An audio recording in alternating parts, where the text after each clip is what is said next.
Saludos amigos, bienvenidos. Esto es Iglesia Online. Ya saben que aquí hay 4 sacerdotes que pues platicamos sobre los acontecimientos de la Iglesia y también de la vida. Y hoy pues vamos a hablar de esas imágenes falsas que tenemos de Dios, muchas veces provocadas por la misma catequesis erróneas y por conceptos falsos que cada uno de nosotros nos hemos puesto, ¿no? Conceptos que se han transmitido desde pequeños, un falso Dios que nada tiene que ver con ese Jesús que nos reveló en cada encuentro, en cada palabra y en cada gesto. Por eso hoy las imágenes de Dios, las imágenes falsas de Dios, es el tema que vamos a tratar. Patricio, ¿cómo crees tú que podríamos corregir esto de las imágenes falsas de Dios? ¿Por qué se da y cómo lo podemos corregir? Bueno, buenas a todos. Me parece que es una pregunta interesante, es un tema interesante porque, por un lado, pensaba que en función de la imagen que tengamos, así vamos a tener una experiencia de fe determinada, ¿no? Y algo que me impacta a lo largo del desarrollo del ministerio es la cantidad de gente que vive con miedo, que vive con vergüenza, que vive con culpa, ¿no? Y que eso está, creo, directamente relacionado con la imagen de Dios que tenemos. Me parece que algo clave para nosotros los cristianos es, primero, tener en cuenta que Dios siempre es un misterio, ¿no? Y por eso en el cristianismo hablamos de revelación. Hoy en día, bueno, sacamos fotos con los iPhones, pero ustedes que son viejos saben que antes sacábamos con la cámara, ¿no? Y teníamos que mandar a revelar. Ahí se corre algún velo, ¿no? Para que se muestre algo que está velado, que está oculto. En ese sentido, para nosotros, ese velo fue, de alguna manera, puesto al lado por Jesús. Jesús es la revelación plena de Dios para nosotros y todo lo que podemos decir de Dios es en función de lo que Jesús nos ha revelado con sus palabras y con sus obras. Creo que ese es el criterio. Si no queremos entrar en imágenes falsas, tenemos que ir siempre a Jesús, tenemos que ir siempre a los evangelios, ¿no? Eso diría como punto inicial. Después quizás a lo largo del programa podemos hablar de algunas imágenes bien concretas, falsas, ¿no? Que están bien presentes entre nosotros. Pero ir a Jesús y dejar que Jesús sea aquel que nos exprese quién es Dios, ¿no? Muy bien. Antes no les he presentado, pero ya saben que el padre Patricio, el padre Daniel, el padre Javier Monroy, unos desde Roma, otros desde Honduras y desde México. El padre Daniel, ¿qué nos cuenta de las imágenes falsas de Dios? Saludos a todos. Me da un poco de risa verles la cara a Patricio y a Javier. La gente debería saber que se está haciendo este programa a las 6 de la mañana de ellos, entonces para que comprendan un poco el contenido que de pronto puedan llegar a decir. Sin embargo, a pesar de la hora, me sorprende el comentario que ha hecho Patricio dentro de la cordura, y quisiera justamente continuar yo con la cuestión, lo que ha mencionado sobre el velo, ¿no? Jesús como aquel que ha roto el velo, que ha roto el silencio y ha salido justamente al encuentro de la persona para revelarnos continuamente este Dios. Y pienso que el rompimiento de este velo como una palabra encarnada es una palabra que se sigue mostrando, que se sigue actualizando.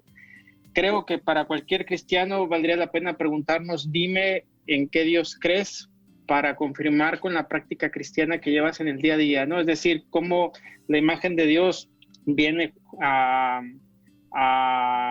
envolver, a confirmar, a ratificar las prácticas cristianas que llevamos a cabo en el día a día, porque muchas veces podemos centrarnos solamente en las prácticas que pueden ser prácticas meramente ritualistas, rígidas, unas prácticas que no están sustentadas en una experiencia de misterio, sino solamente en cuestiones de rúbrica, en cuestiones de rigidez, en cuestiones de algo que no alcanza a ir más allá. Y pienso que en esta experiencia de misterio, Jesús, como aquel que rompe, hecho palabra, rompe, y precisamente permite que podamos ir conociendo más a Dios a través de la palabra que se encarna en cada uno de nosotros, ¿no? De aquí que cada persona sea una palabra dicha, una palabra manifestada, expresada de parte de Dios para cada uno de nosotros. Y quisiéramos ir conociendo esta imagen de Dios.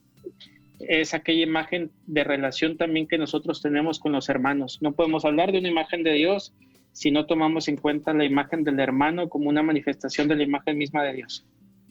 Buenos días a los que les toca madrugar. Menos mal que esta vez les toca a ustedes, ¿no? Yo creo que... Exacto. Buenas tardes, Daniel, exactamente. Exacto. Porque ellos son los jovencitos, ¿no? Según dice Patricio, nosotros los mayores, pues ya no estamos para mucha madrugada, ¿no? Tenemos que descansar bien. Pero qué bonita la imagen que dice Patricio. Nosotros hemos conocido cómo había que revelar las fotos. Y eso también nos ha capacitado, al menos el que ha hecho la experiencia de tener que trabajar por descubrir qué es lo que esa imagen tiene, hacerle una buena revelación. Me gusta la comparación para hacerlo con el descubrimiento que tenemos que hacer de quién es Dios. Es decir, tenemos que ir descubriéndolo. Porque vamos con prejuicios, vamos con imágenes hechas, ¿no? Por lo que uno siente, por lo que uno piensa, por lo que le han dicho, incluso en la catequesis, ¿no? Que decía el padre Javier. Hemos asumido una serie de temas que no son los auténticos. Y es un trabajo que tenemos que hacer, es decir, tenemos que ir a revelar esa imagen.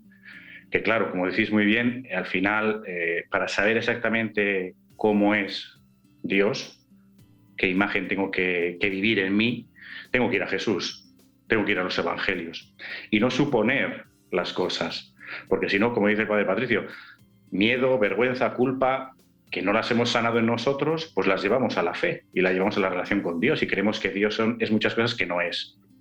Aquí es donde tenemos uno de los trabajos más importantes, más grandes, más sanadores, diría yo, ¿no? Para nuestra fe y para todos los creyentes, ir formando en nosotros al Dios auténtico, que básicamente tenemos que hacer esa lección divina de la palabra de Dios, de ese Jesús, tal como los evangelistas nos lo han transmitido, ¿no?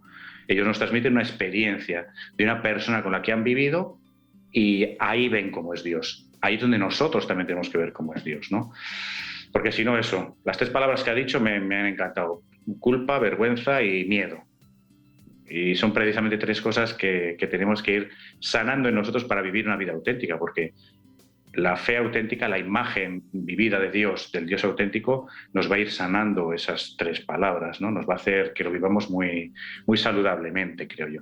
Yo no sé si a ustedes les pasa, pero en el ejercicio pastoral de acompañamiento a las personas, pues te encuentras con personas que tienen a un Dios como un Dios castigador, un Dios que es juez, y ese Dios que vive castigando constantemente acciones malas, y pues ya que tenemos esa idea de que Dios le afecta todo lo malo que haces, le desagrada, y pues al final es difícil a esta gente decirle, mira, Dios es bueno, Dios es misericordioso. Y recuerdo las palabras que utiliza a veces el padre Daniel en sus magnas conferencias internacionales, el primerear el amor de Dios, una expresión primerear que es del Papa argentino, el Papa Francisco, y es eso, priorizar, primerear el amor de Dios entre la gente.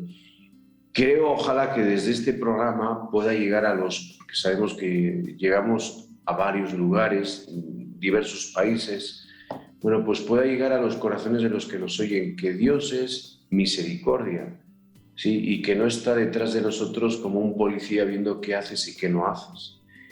Y esta concepción, creo yo, no sé si ustedes es por una mala formación no solamente del catequista, también del sacerdote, porque hay sacerdotes que siguen condenándolo todo y no se habla de pues, un Dios que es amor, que sale al encuentro tuyo, que te comprende, que te ayuda y que te corrige, ¿no? Que te ayuda desde el amor. ¿Qué podemos hacer con todas estas personas que viven temerosas de Dios y no se dan el lujo de abrirse a Dios y crear un Dios en su corazón, en su mente, en su vida, un Dios que es amor? ¿Qué les podemos decir? Bueno, creo que lo que hablábamos al principio, ¿no? Creo que el criterio va a ser siempre volver a Jesús, tener una experiencia viva de Jesús, ¿no? Que Dios deje de ser una teoría. hablando de esto que decías, de que Dios es misericordia, Javier, me acordaba un diálogo que tuve en el año de la misericordia, donde bueno, no voy a decir quién, pero alguien me decía, bueno, un poquito de misericordia está bien, pero ya es suficiente, ya basta, ¿no? Esta persona en particular publica siempre en Facebook cosas que tienen que ver con el infierno, con condenaciones, con revelaciones privadas que hablan de, sí, supuestos castigos, ¿no? Y yo pensaba, en vez de nosotros ser hechos a imagen y semejanza de Dios, a veces lo que hemos hecho es a Dios a nuestra imagen y semejanza. En el fondo, cuando hablamos de un Dios castigador, a mí me gustaría llamarlo también Dios vigilador o controlador, muchas veces es una proyección de nuestro propio corazón que lo proyectamos en Dios, ¿no? Porque como decías, Dios es misericordia, no es que tiene misericordia, ¿no? Hoy tengo misericordia y mañana no lo sé. Dios es misericordia y lo único que puede hacer es justamente expresar esa misericordia, pues es su naturaleza, es su esencia, es su ser, ¿no?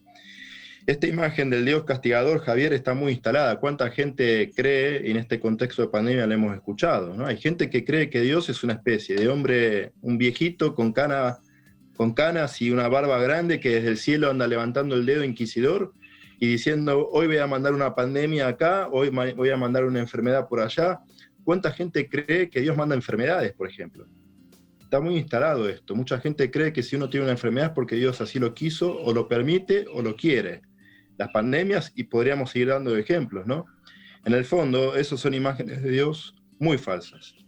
Yo quisiera hablar de una cosa, pero se me hace que ya estamos por terminar el tiempo, sobre el tema de la imagen de Dios y la comunión, porque creo que la imagen misma de Dios también es una manifestación de la comunión, y me gustaría hablar un poco sobre estas fragmentariedades, incluso dentro de la iglesia, en el tema de la comunión, que si nosotros quisiéramos palpar, creo, la imagen misma de Dios, que es amor, que es misericordioso, también es comunión. Entonces, cuando percibimos justamente este rostro fragmentado de Dios a partir de estas divisiones al interno de la iglesia. Ahora nos explica más extensamente el padre Daniel esto. Vamos un momento a un descanso y enseguida volvemos. Esto es Iglesia Online.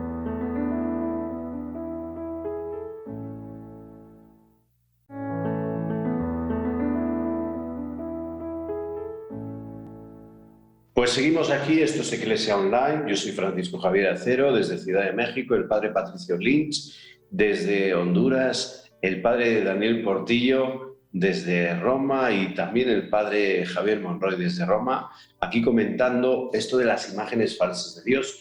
Nos quedamos con una reflexión que quería compartir el padre Daniel Portillo. Adelante.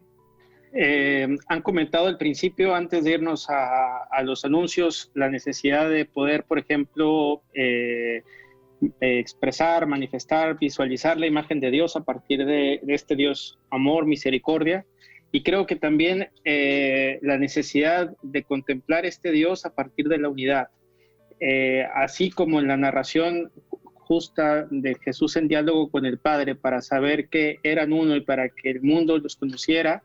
El motivo justamente de la unidad es precisamente una manifestación de esta realidad de diálogo, de Trinidad, de la manifestación concreta de Dios. Esto lo saco a colación porque creo que en la práctica diaria al interno de la iglesia genera un desconcierto continuo vivir la unidad, vivir el diálogo, y que esto en realidad va manifestando la imagen que tenemos de Dios. Sí, qué tema importante, ¿no, Daniel? De la unidad, y también se me venía, bueno, la definición de diablo es justamente aquel que separa, ¿no? A veces pareciera que estamos más con lógicas de separación que de unidad, y todo lo que viene de Dios siempre une, genera comunidad, ¿no? Está inspirado por el Espíritu Santo. Pero se me venía también otra imagen falsa de Dios, que me gusta llamarla una especie de Dios bancario o Dios supermercado, ¿no? ¿Qué sería o cuál sería este rostro deformado de Dios? ¿No? Es cuando, por ejemplo, vamos a Dios cuando estamos en una dificultad, ¿no? Muchas veces sucede esto, mucha gente, que se acerca al misterio de Dios cuando está atravesando una dificultad, o si no también una especie de vinculación con Dios basado en una lógica de intercambio, ¿no? Como cuando uno va a un banco donde uno va a depositar algo y el banco le devuelve lo que sea, ¿no? Esta lógica calculadora de yo te doy algo para que vos me des, yo te hago una promesa para que vos me cumplas, y a veces está muy instalada esta imagen en mucha gente, ¿no? En el modo de vincularnos de Dios, ¿no? Y que está expresado también con la frase de, bueno, hago esto para ganar gracia, o si dejé de hacer tal cosa, perdí gracia, o no estoy en gracia. Esta frase que utilizamos con la gracia expresa muchas veces una imagen distorsionada de Dios, como si Dios fuese una cosa, como si la gracia fuese una cosa, un capital que tengo que poner en un banco para hacer crecer, o que puedo perder en función de lo que haga o deje de hacer, ¿no? Y me parece que el Evangelio nos dice o nos expresa una verdad no solamente de Dios, sino también nuestra, antropológica. Y me gusta mucho esto de los Hechos de los Apóstoles, ¿no? Que en Él somos, nos movemos y existimos. Por eso Pablo tenía el convencimiento que nada ni nadie nos puede separar del amor de Dios, porque en Él somos, nos movemos y existimos. Entonces, ¿qué es esto de perder gracia, ganar gracia, acumular, si hago tales cosas? Como si fuese mágico, ¿no? Rezo un rosario, entonces voy a ganar gracia. Dejé de rezarlo, perdí gracia. Es una cosa muy mercantilista, es un banco, Dios pareciera un financiero, ¿no? Y siguiendo un poquito con el tema que traen de la comunión, a mí me viene la reflexión de que la comunión no es solo dentro de la iglesia, sino de la iglesia hacia afuera. Porque hay mucha gente en iglesia que demoniza el mundo, demoniza lo que está afuera, como si nosotros fuéramos una parte separada del mundo o algo así, ¿no? Esos mismos que son los que suelen ir diciendo pues que cómo tiene que ser la fe y demonizan dentro de la iglesia también, a otros se creen distinto, ¿no? Entonces yo diría de la iglesia hacia afuera o hacia el mundo, que es donde estamos y a quien queremos transmitir a Dios, dentro de la misma iglesia, eclesialmente, adintra, digamos, y yo diría que también el Dios comunión dentro de mí. Es decir, cuando yo tengo una experiencia auténtica de Dios, Dios me une esas partes mías que pueden estar separándose, que son diablo, vamos a decir, ¿no? Utilizando la misma etimología, que me rompen por dentro. Por eso Dios es, y una de las imágenes más bonitas, es sanador. Nos reconstruye, nos renueva, que decimos, claro que sí, por la fuerza de su espíritu, ¿no? Y yo creo que eso es lo que tenemos que ir haciendo que crezca en nosotros, todas estas imágenes. Y no por, yo repito lo mismo, no por grandes discursos, ni por grandes sermones, ni por muchas catequesis teóricas, sino por experiencias concretas con personas concretas que ya lo han experimentado y que queremos transmitirlo a otros, ¿no? Yo creo que así es la manera de que estas imágenes sean realidades, ¿no? En el corazón y en el sentir de todos nosotros y de los que nos estén escuchando. Fíjense que lo uno un poco con Dios comunión, comunidad, al Dios bancario, con lo que hace un año más o menos vivimos cada uno en los lugares donde nos tocó la pandemia. Y si se acuerdan, pues se daban unas normas a nivel civil, a nivel también eclesiástico, y había muchos que lo querían incumplir.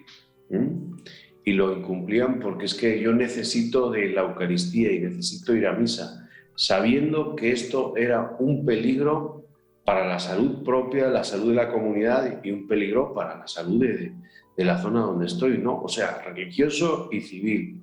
Y es por esta imagen que decía, yo creo que va doble, ¿no? Dios me va a castigar si no voy a misa, porque hemos inculcado a la gente este Dios que la misa es lo primero y todo. Y sí, la Eucaristía es un sacramento esencial, pero cuando no se puede, como en muchas partes de México no pueden, ¿sí? Porque no hay sacerdotes, pues está la palabra de Dios, la mala formación que nosotros hemos dado a los laicos y también la comodidad de que cuando hay misa, hay lana, cae lana.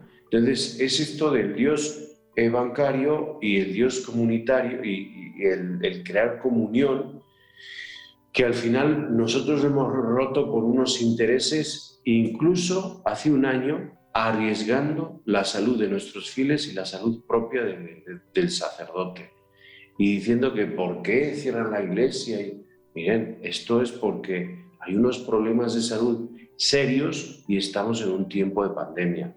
Esto ha ocurrido y creo también con las últimas noticias que están saliendo desde Roma, las reformas, que debemos de crear un Dios que es comunión y comunidad y no es lo que yo pienso, lo que yo creo, lo que a mí me enseñaron, ¿sí? Y es que el Papa, pues a veces uno escucha, ¿no? No, yo creo que el Papa se confunde.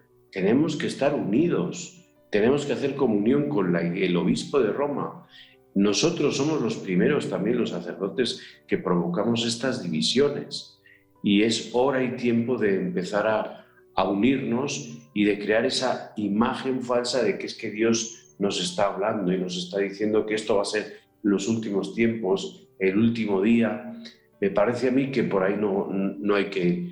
Como decía Benedicto XVI, pues el futuro de la Iglesia está en comunidades pequeñas, en una fe más personalizada, en una cercanía de parte de nosotros al pueblo de Dios. A mí me ha llamado la atención, por ejemplo, hoy, que a la vuelta de un año pienso que se pone nuevamente sobre la mesa la palabra unidad como creyentes, cuando la pandemia vino a develar una pandemia más grande, que es justamente cuando cada uno de nosotros queremos hacer solo lo que nuestra voluntad, o solo lo que nuestra creencia, mejor dicho, sostiene.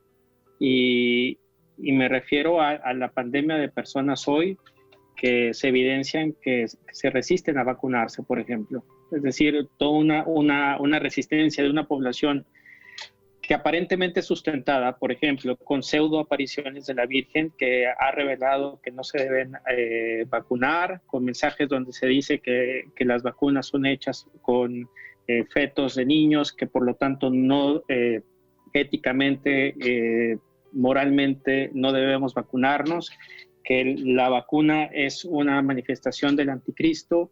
Es todo un símbolo y es toda una manifestación justamente de cómo al interno podemos cuestionarnos y preguntarnos cuál es nuestra imagen de Dios. Partimos incluso en el hecho de decir, si esto fuera contra la revelación, ¿cómo se entiende que sea el mismo Papa el primero en vacunarse, por ejemplo, ¿no? Es verdad, por todos los países se escucha muchísima gente, cristianos, ¿no?, que llegan a decir frases como Cristo es mi vacuna y no necesito vacunarme, ¿no? O no uso mascarilla porque Dios me va a proteger. Y eso no es fe, eso es pensamiento mágico. Y en el fondo es una imagen de Dios muy infantil, y te diría mágica. El Dios, podríamos ponerle el nombre del Dios mago, ¿no? Y Dios no es un mago, es como no entender el orden de la creación, es no entender tampoco la dimensión de la encarnación de la fe, es caer en una herejía que alguna vez te he escuchado decir, la herejía del fideísmo, ¿no? Que solamente la fe y deja de lado la razón, como si Dios no hubiese dado el don de la ciencia a los hombres para poder desarrollar las respuestas ante las dificultades que vamos teniendo, ¿no? Me parece que hay que tener mucho cuidado, y esto es un llamado que hago, por favor, de atención. Hay muchos profetas, como me gusta decir, que lo decía Juan 23, de desventuras en las redes sociales, en YouTube, de estos pseudo iluminados, ¿no?, que, como decís, supuestamente la Virgen se les aparece y les habla de días de oscuridad y que Dios está enojado y que la pandemia la mandó Dios, y que eso no puede ser nunca de Dios, porque es una contradicción. Eso contradice el Evangelio de Jesús, entonces no puede ser de Dios. Por más sacerdote que sea, por más gran predicador que sea, cuando hay un contenido que expresa miedo, que expresa días de oscuridad, que expresa que Dios está enojado, que expresa que Dios va a mandar un castigo, eso no puede ser el Dios de Jesucristo jamás. Para finalizar, yo creo que sería bueno el traer el texto evangélico de cuando Felipe le pregunta, ¿no?, a Jesús, muéstranos al Padre, Señor, y nos basta. Y Jesús le dice, pero tanto tiempo llevo con ustedes y no me conocéis. A ver, quien me ha visto a mí ha visto al Padre. Y ya está, ¿cómo es Dios? Pues es muy sencillo. Yo no veo que sea muy complicado saber cómo es Dios, ¿no?, y hacerlo nuestro. ¿Qué es lo que hace Jesús? Está con la gente, predica el reino, trae vida, sana, expulsa demonios y sobre todo trae más vida, ¿no? Y perdona, quiere, toca. Ya está, ahí está Dios. Yo pienso que ese texto es muy significativo para que vivamos y renovemos muchas cosas que llevamos dentro, que hay que renovarlas, de todo lo que hemos estado hablando en este programa, pero a partir de ese texto. Y que al final nos coloca delante de, bueno, que me vea a mí, vea al Padre. ¿Quieres saber cómo es Dios? Pues lee el Evangelio, ¿no? Y la enumeración que hacemos de cómo es Jesús y lo que hace, pues es que es muy sencilla. Yo no creo que haya que dedicarse a grandes o altas teologías para saber lo que Dios está haciendo, ¿no? Y llevarlo dentro y convertirlo en actitudes. Yo creo que ese es el tema de una profunda renovación espiritual para todos nosotros, ¿no? Comenzando por el Santo Padre de Roma, comenzando luego todos los cardenales, obispos, sacerdotes, todos los laicos, todo el mundo, ¿eh? O sea, en esto creo que nadie nos tenemos que ver fuera, ¿no? Pues nos tenemos que ir. Muchísimas gracias a todos los que nos ven y escuchan. Que Dios les bendiga. Muchas gracias, Patricio, Daniel, Javier. Nos vemos en el próximo programa. Hasta la próxima.